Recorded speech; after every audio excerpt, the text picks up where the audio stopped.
Estamos con el ex ministro de Trabajo y ex congresista Juan Cheput para hablar, digamos, de lo que es el evento que se llama el Foro de Madrid, un encuentro que se inauguró ayer y continúa hoy, 30 de marzo, y en el cual han venido sobre todo miembros del partido de derechas Vox. Además ha venido, Rocío Monasterio. ¿Estamos con Juan? Ok. Gusto. Buenos días, Juan, ¿cómo estás? ¿Qué tal? Mucho gusto de verte. Mucho gusto en conocerte. ¿Cómo estás, Juan? Cuéntame. Muy bien, Paulita. Mira, el día de ayer efectivamente empezaba este Foro de Madrid y nació cuando, la idea de hacerlo en el Perú nació cuando un grupo de compatriotas viajó el año pasado a Colombia y vieron que el Foro de Madrid nace como una respuesta a otro foro, el de Sao Paulo.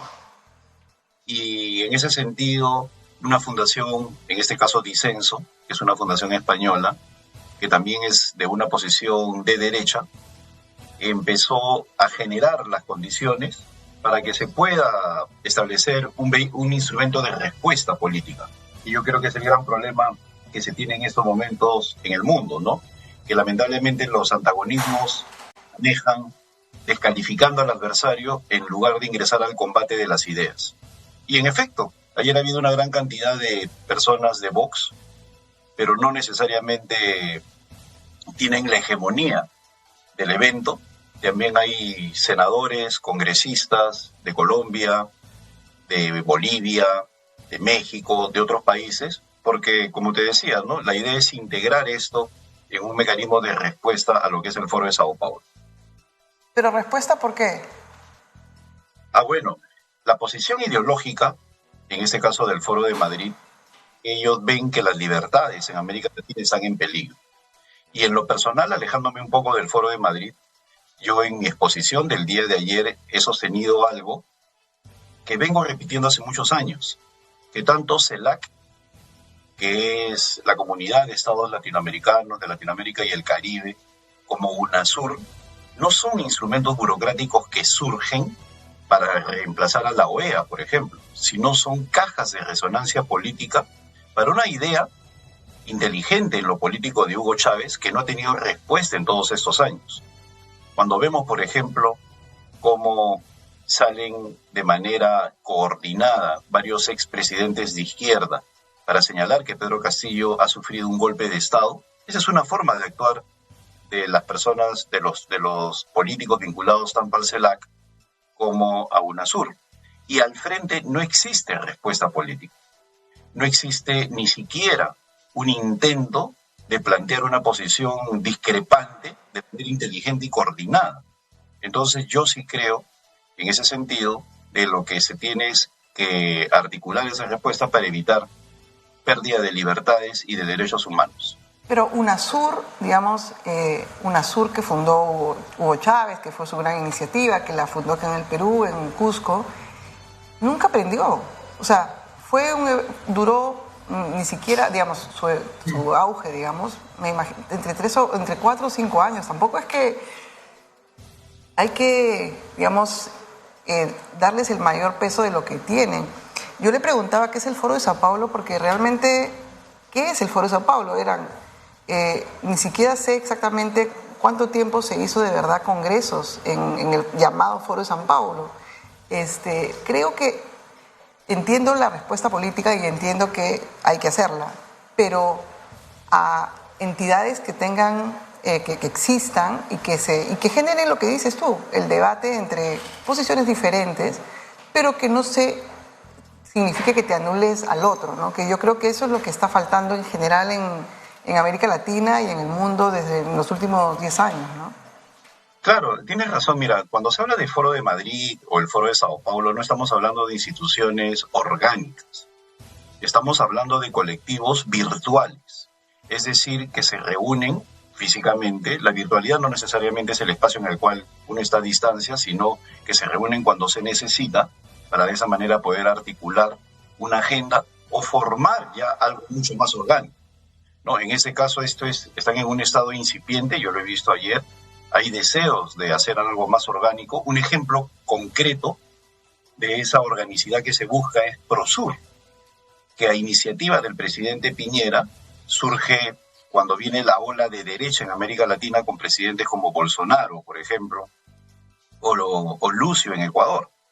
Entonces, el mismo Pedro Pablo Kuczynski en el Perú surge como respuesta, pero no prende.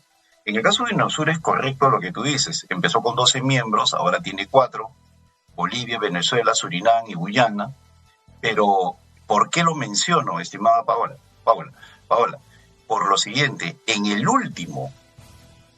la cumbre iberoamericana, que ha sido este fin de semana, en República Dominicana, 2 presidentes, uno de Polendas por su dimensión internacional y otro por su dimensión regional, Alberto Fernández, en el caso de lo regional, y Lula, en el caso internacional, han señalado que van a relanzar UNASUR. Y esa ha sido la noticia más que la propia cumbre iberoamericana. Y por otro lado, la CELAC, que se reunió en Buenos Aires el 23 y el 24 de enero, tuvo como intención directa el relanzamiento de la misma y empezar a articular posiciones, en este caso lideradas por Andrés Manuel López Obrador, de búsqueda de hegemonía de izquierda en América Latina, ante lo cual hay algunos países que han amenazado con retirarse. Entonces, el gran problema de nuestro país, Paola, es que el debate está de lado y lo geopolítico ni siquiera existe. Hay una vocación por lo insignificante en nuestro país, en la cual ni siquiera se trata el tema geopolítico como debería ser. Yo saludaría, por ejemplo, si la gente de izquierda empieza a discrepar en lugar de hacer una marcha sobre este tema, y también condenaría si hay posiciones de derecha que creen de que todo es marcha y gritos y tonterías, ¿no? Lo que yo defiendo es la necesidad de que exista un debate e intercambio de ideas en este sentido.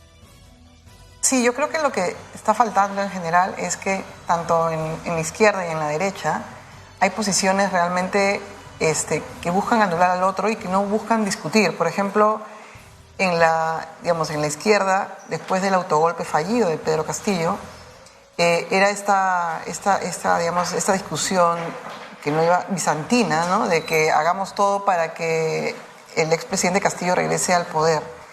Pero a su vez, en ese momento, uno ve también que en la ultraderecha hay posiciones como, por ejemplo, realzar a la figura del Nayib Bukele como el autoritarista cool, ¿no es cierto?, sin saber exactamente qué significa lo que está pasando ahorita en El Salvador. Entonces yo creo que cómo hacer para que ninguna de estas dos extremos donde está ahorita dándose la discusión encamine la discusión. O sea, digamos, aquí yo creo que donde está, esto es lo que se ha perdido, el espacio de una discusión sana, de una discusión interesante, de crecimiento político de las ciudades, de los países, ¿no? Siento que allí, en esas dos instancias, hay un gran trabajo político que hacer.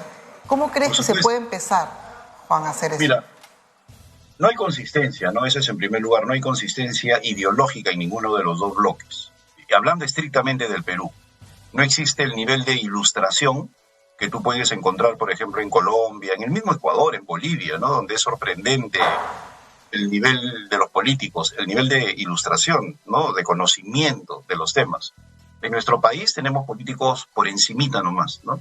O sea, que no se preocupan ni de conocer las honduras de su propia historia o de lo que significa el contexto geopolítico o lo que es derecha e izquierda, ¿no? Creen que una derecha eficaz es meter un balazo en la nuca y creen que una izquierda eficaz es meter un coche bomba. No, pues no es así. Son posiciones que tienen que ir acompañadas de una agenda y esa agenda tiene que estar enmarcada en un programa ideológico que acá ni siquiera se discute. Ayer, por ejemplo, cuando yo veía a los congresistas, cada uno leyendo su discurso y cada uno diferenciado del otro sin un hilo conductor, me daba cuenta de eso, ¿no? No solamente ya del nivel intelectual, esto sea una falta de respeto, sino la incoherencia ideológica, cada uno planteando un tema completamente distinto al del temario. Y como estoy viendo en las imágenes, ¿qué puede saber de eso el señor Cueto? No, el señor Cueto es un ilustre almirante, pero ahí nomás, igual, ¿no? Pero no, además cuando lees un discurso que no has escrito, se nota también, ¿no? Porque es como que tratas de ¿no? Impostar y sentir que eres No, parte. pero hay otros que leen muy bien porque se ve que lo leen antes, ¿no? Y se convierten pues, las mejores congresistas porque leen bien, porque están tallados, ¿no? Entonces, eso es lo triste. Y lo que sucede, y también lo veía ayer, es que lamentablemente en esta lucha de izquierdas y derechas que se está malinterpretando en el Perú, no existe en estos momentos liderazgos y todavía consistencia. Y te doy un ejemplo, ¿no? El señor López Aliaga, con el cual yo discrepo en muchos puntos, en el principal tal vez que es este, ¿no? Él decía que se vaya Pedro Castillo, elecciones anticipadas. Cuando ganó las elecciones a la Municipalidad de Lima, que se quede Boluarte hasta el 2026, ¿no? Y que se quede todo el mundo, todo está muy bien. ¿Por qué? Porque simplemente él no podría postular porque sería muy rochoso, ¿no? Que renuncie para postular si es que las elecciones son el 2024. Entonces, una derecha que claudica moralmente ante un Congreso corrupto, un Congreso que nunca he visto yo tantos allanamientos, un Congreso que permite que se instale o se repitan los hechos iniciales de Pedro Castillo que llevaron a los hechos finales, ¿no? Es decir, el amiguismo, el premier cuestionado, ¿no? Y no pasa nada, no se cuestiona al premier, no se cuestiona a los ministros, no se cuestiona a los amigotes, y luego se quejan, ¿no? Cuando ellos están permitiendo que ese germen de corrupción siga creciendo. ¿Por qué? Por conveniencia personal y ni siquiera conveniencia política. Es una cuestión que le hace mucho daño a los intentos de tener una derecha realmente articulada y potente.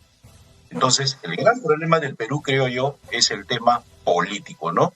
Que llegan políticos, que se sienten políticos porque han visto en Netflix House of Cards y llegan al Congreso y empiezan a hacer cualquier cosa y generan realmente un desmadre, ¿no? En todo esto. Pero además, lo que está en juego es las defensas de las libertades en el Perú. ¿Qué razón puede explicar que cierres un hospital de planificación familiar como Impares, donde se daba digamos, a la gente se le daba información y se trataba médicamente con un precio cómodo, digamos? Me refiero a Impares en Jesús María. ¿Cómo se explica que se cierre el lugar de la memoria, un museo nacional con una municipalidad distrital usando razones burocráticas? ¿Qué nos dice que mañana censuren bibliotecas, Juan? O sea, digamos, me refiero a... Eso es lo que está en juego, yo creo, en las libertades, cuando se habla de las libertades. Y de eso no se discute. Eso no se discute. No se discute porque el ambiente está invadido por la descalificación y porque no se entiende, como te digo, como te decía hace un instante, no se entiende que la libertad es horizontal y nos atañe a todos. O sea, la libertad parcial, aquella que tiene que ver solamente con mi sesgo político, no te lleva a ninguna parte. Y es por eso que inclusive en los sectores de izquierda o de derecha, cuando uno discrepa, en los sectores de derecha o izquierda radical, en la izquierda te convierten en cabeza negra, como hacían Sendero Luminoso y por lo tanto condenado a muerte, y en la derecha te matan en términos virtuales, ¿no? O sea, empieza una descalificación utilizando los troles de una manera realmente como si fuera una jauría, convierten a Twitter en un lugar y te inhiben. Y yo veo mucha gente, tanto en el periodismo como en la política, que se niegan a escribir ya en Twitter por temor a la represalia de esta jauría, ¿no? Y como tú muy bien dices, ¿no? O sea, llega el momento en el cual te van quitando de a pocos algunos espacios pensando de que eso te beneficia y al final está perjudicando a todos. Lo que has señalado del hospital y del lugar de la memoria, yo le agregaría el tema del intento de silenciar a la prensa a través de proyectos de ley, intentar colegiarlos, y que son la base de lo que creo que viene haciendo Dina Boluarte.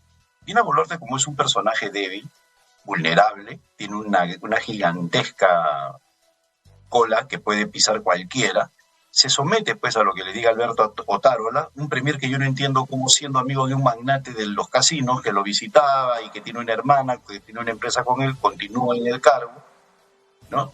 Y entonces, al ser presionada por diversos lugares, tanto por Vladimir Cerrón como por su entorno, etcétera, etcétera, se convierte en una persona muy vulnerable y por lo tanto que no puede tener ningún tipo de liderazgo sobre acciones como la que tú has dicho.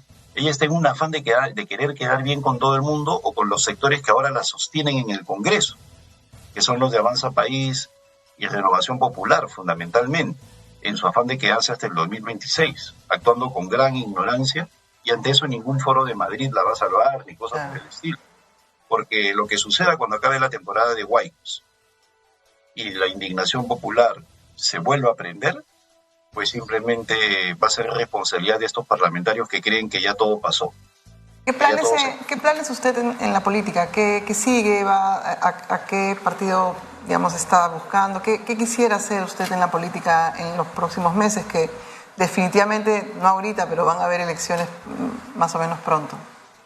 Yo ahorita soy independiente, he venido, en algún momento colaboré con César Acuña, del cual yo he reconocido que soy amigo desde la década de los 90, ante una solicitud. Usted era amigo desde que era chiquito. Desde que era chiquito. A mí me lo presentó Virgilio Acuña, ¿no? Que toda la vida soy de izquierda. A veces veo que hay gente que dice Virgilio Acuña está con Antauro. No conocen, pues Virgilio Acuña trabajó con Rolando Breña, siempre ha sido de izquierda, ha sido del Foro Democrático, una persona muy, muy ligada a la izquierda, Virgilio, toda la vida. Y él me lo presentó a César, y bueno, ante unos problemas que él tuvo conocidos, lo apoyé políticamente. Y estoy meditando, ¿no? Si ingreso a ese partido o me instalo en otro, porque de que de todas maneras voy a hacer vida política orgánica, lo tengo que hacer. Yo soy político 24/7, gracias a Dios no necesito de un cargo para hacer política, pero sí soy consciente que sería más eficaz perteneciendo a una agrupación. Y en ese sentido estoy evaluando, ¿no? Si voy a APP, a otro partido. Juan Cheput, exministro de Trabajo y excongresista, estuvo en Las Mañanas con Carlos Cornejo. Muchísimas gracias por la entrevista, Juan.